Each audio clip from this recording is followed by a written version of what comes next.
Então, para dar continuidade aos trabalhos dessa manhã, eu passo a palavra, então, para a professora doutora Débora Figueiredo. A professora Débora possui graduação em Direito, mestrado em Letras e Linguística Aplicada e doutorado em Letras e Linguística Aplicada, todas pela Universidade Federal de Santa Catarina. Tem artigos publicados em periódicos e livros nacionais e internacionais, é professora adjunta da UFSC e tem experiência na área de Linguística Aplicada e Ensino de Língua Estrangeira, atuando principalmente na área de análise crítica do discurso.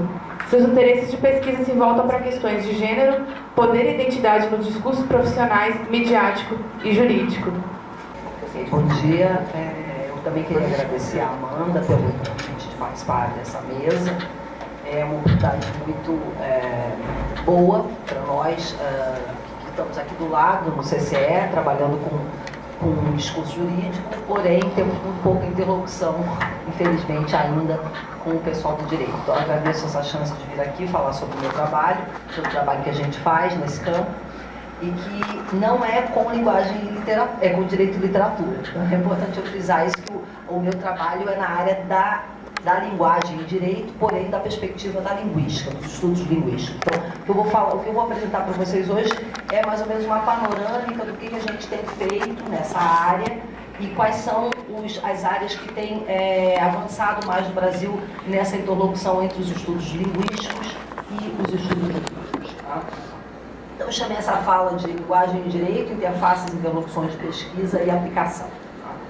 É difícil precisar exatamente a origem dos estudos sobre linguagem e direito. Tá? Sempre houve uma relação íntima entre esses dois campos, uma vez que é possível existir linguagem sem direito, mas o direito não pode existir sem linguagem. Tá?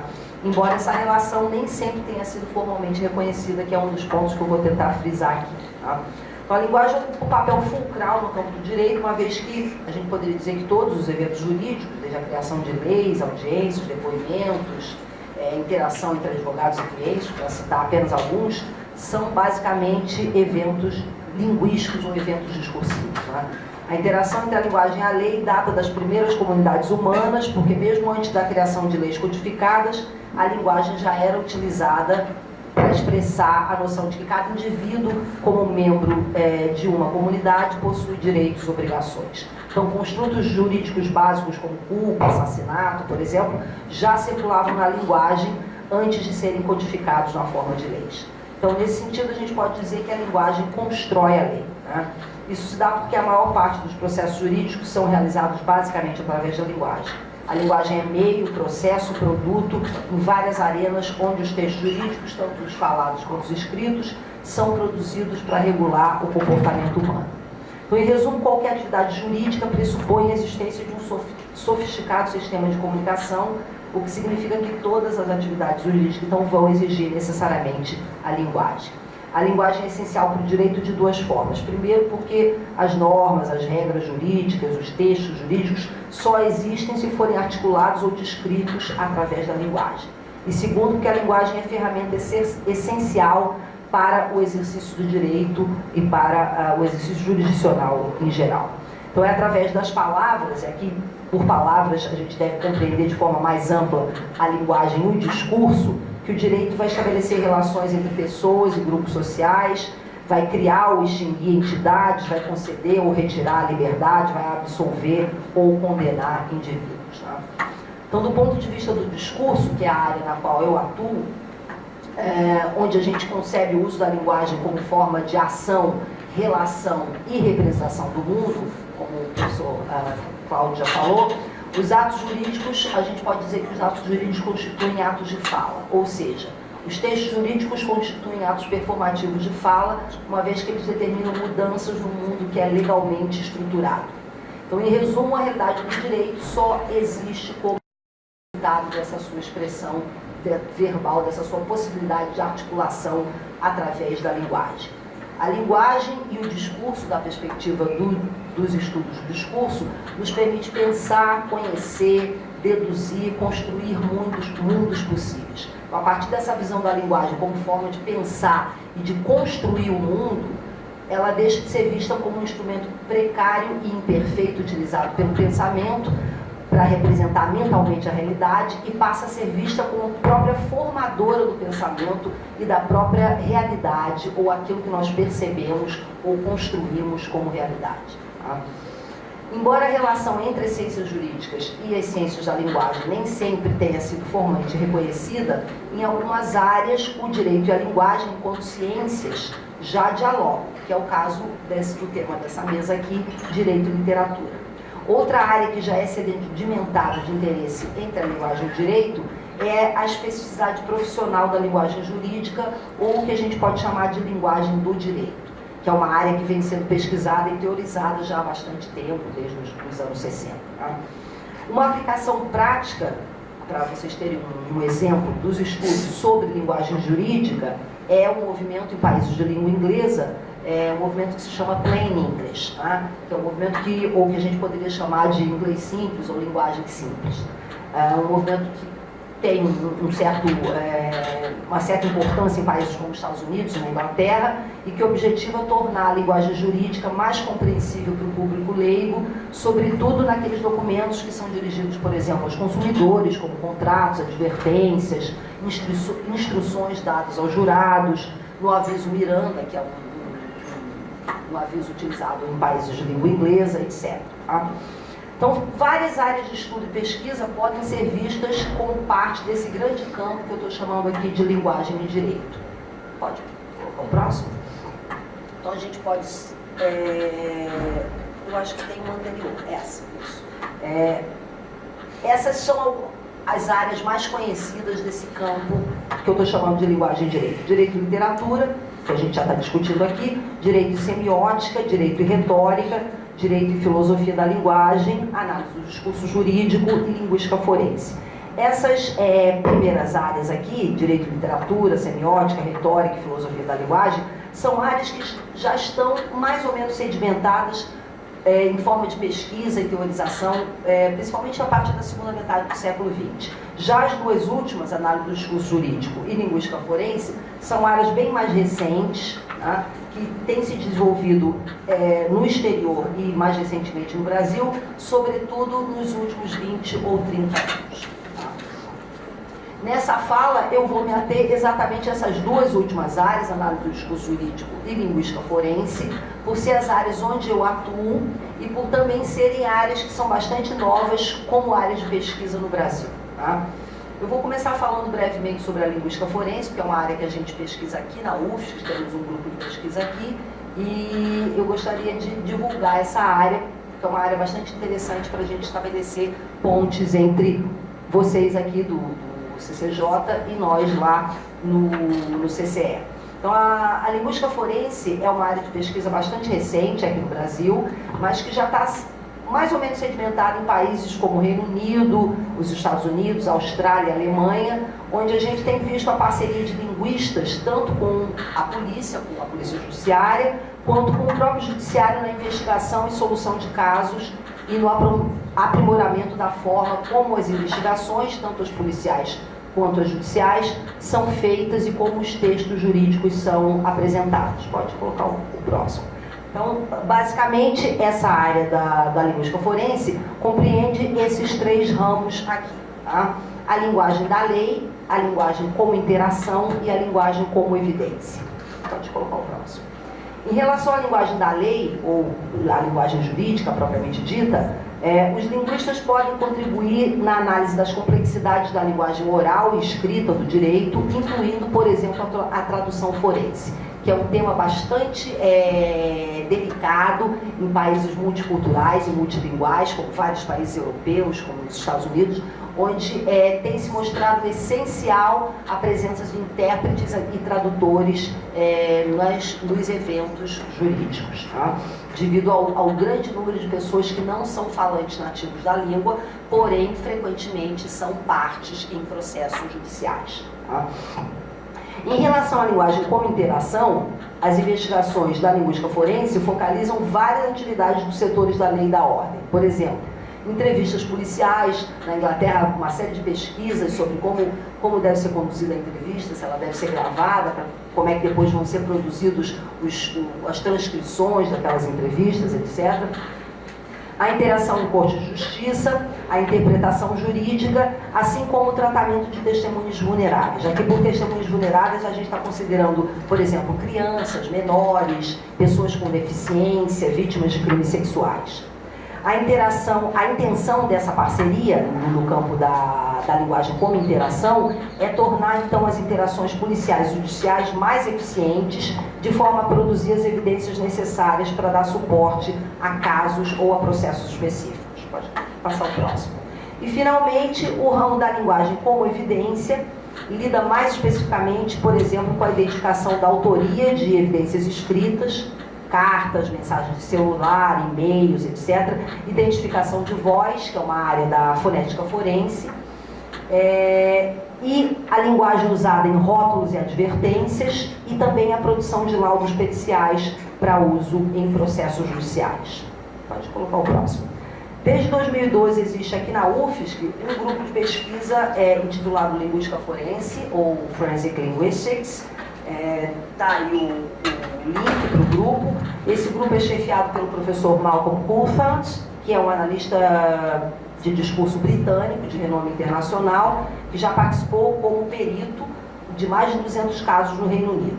Tá? O grupo conta com alunos de pós-graduação no Brasil e em Portugal, e atualmente vem pesquisando os seguintes temas: tradução forense, treinamento de tradutores forenses, plágio, plain language, ou linguagem simples, rótulos e advertências e entrevistas policiais. Se vocês entrarem nesse link do grupo, vocês vão encontrar lá as publicações do grupo, livros, teses, artigos. Existe também um periódico internacional específico e tem bastante informações aí no site do grupo. E, para finalizar, eu vou falar sobre a área de análise do discurso, que é a área na qual eu trabalho. Como vocês puderam ver, o tema de um conceito de discurso, o discurso como uma categoria analítica é muito comum dentro das ciências sociais e dentro das ciências sociais aplicadas, né? E os diferentes pesquisadores vão utilizar diferentes conceitos de discurso, mas de toda forma a gente pode ver como o conceito de discurso é pujante a partir da virada linguística dos anos 50, 60, como esse conceito é pujante dentro de áreas como antropologia, filosofia, sociologia, os estudos linguísticos e também os estudos jurídicos. Tá? Pode colocar o próximo slide. Virginia Polaris, que é uma pesquisadora em Pernambuco que trabalha com linguagem e direito e com análise do discurso jurídico, distingue duas tendências de estudo do discurso jurídico. Uma primeira seriam aqueles trabalhos que investigam a linguagem da justiça, ou seja, seriam estudos de natureza lexicográfica, sociolinguística ou discursiva, e que têm interesse pela significação específica das palavras no âmbito jurídico e também pelas interrelações pessoais. Isso a partir de uma série de perspectivas teóricas e metodológicas, que eu não vou ter tempo para esmiuçar todas, mas depois, se vocês quiserem, a gente pode expandir isso. E o segundo, pode colocar o próximo, a segunda tendência seria daqueles trabalhos em análise do discurso que analisam o funcionamento da linguagem na justiça, ou seja, que investigam dados linguísticos coletados no sistema judiciário como unidades pragmáticas e consideram que a interação entre os sujeitos sociais, os contextos situacionais, os contextos de cultura e as funções comunicativas fazem parte do processo de produção de sentido no judiciário. Segundo Polaris, os estudos sobre o discurso jurídico constituem uma área de aplicação possível de pressupostos da linguística ao discurso da justiça e também ao discurso na justiça. Polaris lidera também um grupo de pesquisa nessa área, intitulado Linguagem e Direito. Se você voltar um pouquinho... Isso, esse é o grupo ao que eu me refiro, que é chefiado por essa pesquisadora, Virginia Polaris, que é uma linguista de formação, mas que trabalha na pós-graduação de Direito da Universidade Católica de Pernambuco. Tá? O grupo dela investiga a construção do discurso jurídico no âmbito da doutrina, da jurisprudência e nas distintas situações de interação à justiça, e pressupõe que a relação entre a linguagem e a atividade jurisdicional ocorre numa prática interdisciplinar. Daí as vantagens da interlocução entre analistas do discurso, juristas ou operadores do direito. Então, a Virgínia é um bom exemplo no Brasil de alguém que conseguiu estabelecer uma interface bastante produtiva entre estudiosos da linguagem, pesquisadores da linguagem e pesquisadores do direito. Tá?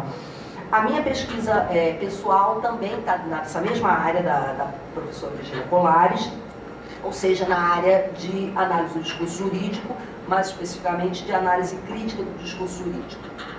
Por análise crítica, que a gente enfatiza que o nosso objetivo é discutir questões de poder, de exclusão, de opressão, mediadas, construídas através do discurso. Tá? O meu trabalho, então, particular, pertence a esse campo da análise do discurso jurídico, a partir de perspectivas críticas dos estudos do discurso, perspectivas anglo-saxônicas, e da linguística sistêmico-funcional, que é a teoria linguística de base que eu utilizo tanto para pensar a linguagem como para selecionar ferramentas de análise dos textos jurídicos, categorias de análise dos textos jurídicos. Então, os meus interesses de pesquisa são as relações de gênero, de classe e de poder, construídas e mediadas pelo discurso, em particular no que diz respeito aos direitos reprodutivos e sexuais das mulheres.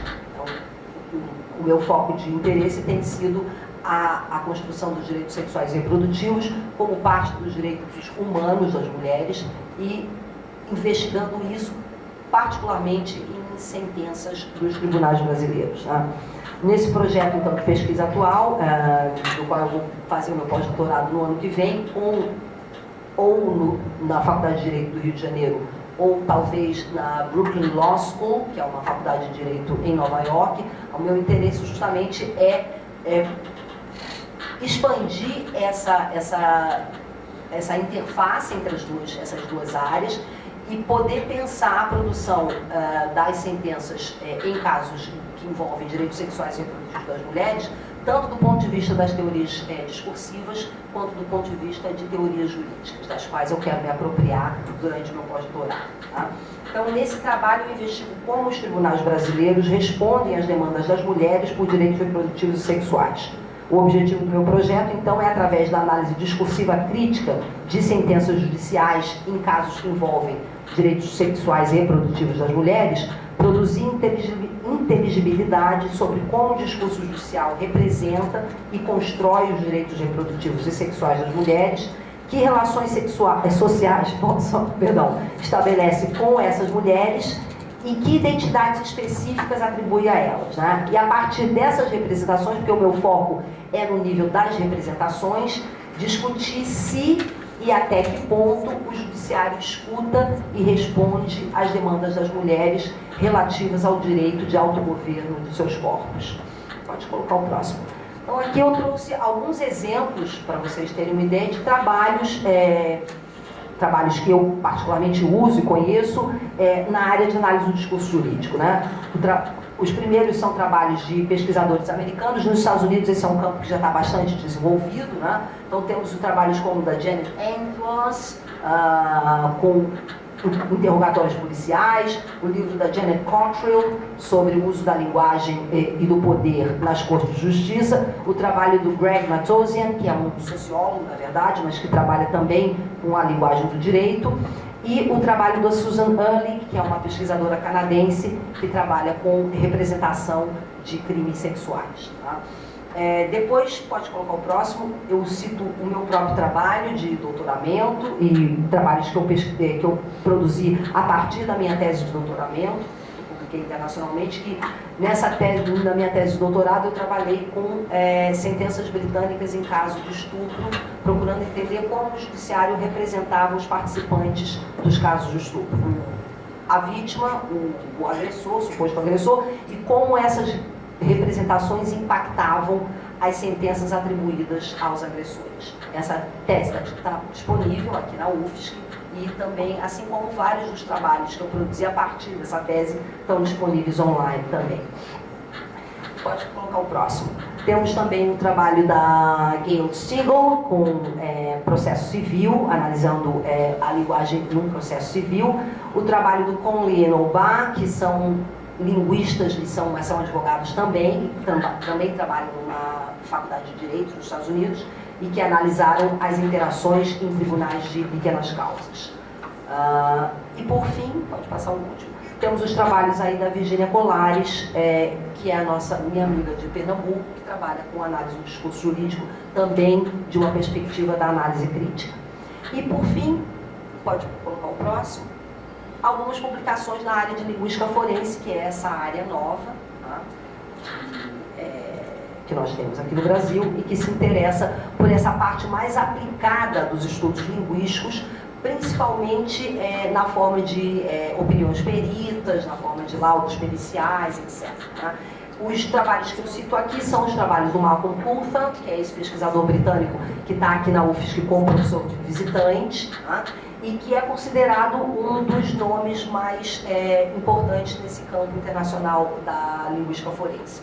Essa área tem já periódicos internais, tem uma associação internacional de linguística forense. No próximo ano, o encontro internacional vai ser na Universidade do Porto, em setembro. Se vocês quiserem olhar, já está disponível a chamada para o evento.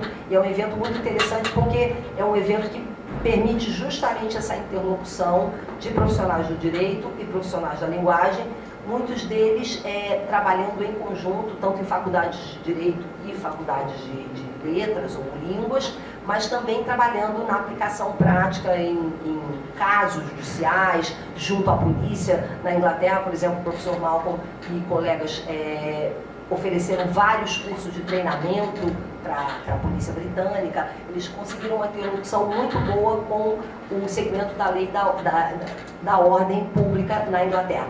Com o judiciário, essa interface é mais difícil. Nos Estados Unidos, ela é mais produtiva nos dois campos do que na Inglaterra. E no Brasil é uma área completamente nova, que tem sido trabalhada, digamos, de uns 5 anos para cá, porém a gente já começa a ver alguns resultados com algumas escolas de magistratura, tem convidado linguistas para ministrar cursos, temos também várias atividades de peritos. Na Universidade Técnica Federal do Paraná temos um laboratório de linguística forense, de fonética forense, perdão. Então é uma área que está começando a se expandir no Brasil e que é muito promissora para os próximos anos. Tá? Então, para finalizar, segundo Colares, de um ponto de vista discursivo filosófico, a troca entre os campos dos estudos linguísticos e dos estudos jurídicos, nesse contexto entendido aqui como uma forma de interdisciplinaridade, é benéfica para a produção de conhecimento, uma vez que nos permite desalojar conhecimentos sedimentados por nossos próprios pontos de vista, epistemológicos, e construir novos objetos de reflexão e de renovação teórico-metodológica. Entretanto, essa relação entre direito e linguística, estou me referindo particularmente à linguística, não direito e literatura, tá? Ainda está longe de se consolidar como uma linha de pesquisa no Brasil, impedindo então que nós possamos de fato adotar essa perspectiva de troca entre esses dois campos do saber. Então, embora os estudos sobre o discurso e a linguagem tenham despertado, desde a virada da linguística dos anos 60, o interesse de pesquisadores de várias áreas das ciências sociais, como a antropologia, a filosofia, a psicologia, etc., no Brasil o estudo da linguagem no âmbito do direito ainda se restringe à hermenêutica jurídica. Tá? Então, o nosso interesse como linguistas que pesquisam a linguagem do direito e no direito é através do cotejo entre os estudos da linguagem e os estudos do discurso, os estudos jurídicos e as práticas jurídicas, avançar as investigações sobre a interface entre linguagem e direito, que é uma área ainda bastante recente no Brasil, porém em expansão, contando já com um periódico internacional. Eu acho que é um anterior, isso. Esse é o periódico que eu mencionei, Language and Law, Linguagem e Direito. Esse é um periódico online, com publicações tanto em português quanto em inglês, e é editado em conjunto com pesquisadores aqui da UFSC e pesquisadores da Universidade do Porto. E contamos também com uma associação de pesquisa acadêmica, a LID, que é essa daí, que é a Associação de Linguagem e Direito, sediada na Universidade Católica de Pernambuco. A LID foi criada em 2010, no Recife, e reúne pesquisadores, profissionais, estudantes, pessoas interessadas nos mais diversos estudos da linguagem nas suas interfaces com o direito. Os objetivos da associação são a divulgação, fortalecimento e a expansão dos estudos e debates na área, através da organização de congressos anuais, publicação de livros, revistas e periódicos. Em setembro último agora, foi realizado no Recife o 4º congresso da associação. Os estudos, pesquisas e debates da LIDE se dão em torno de 7 eixos temáticos que apontam as várias áreas de intersecção entre linguagem e direito, que são esses eixos aí. Discurso jurídico, que é a área na qual eu trabalho, hermenêutica, processo judicial e linguagem, argumentação jurídica e retórica no direito, direito e literatura, a área dessa mesa, interação em contextos legais, linguística forense e essa área nova que é a linguagem computacional e os desafios para o direito. Era isso. Obrigada.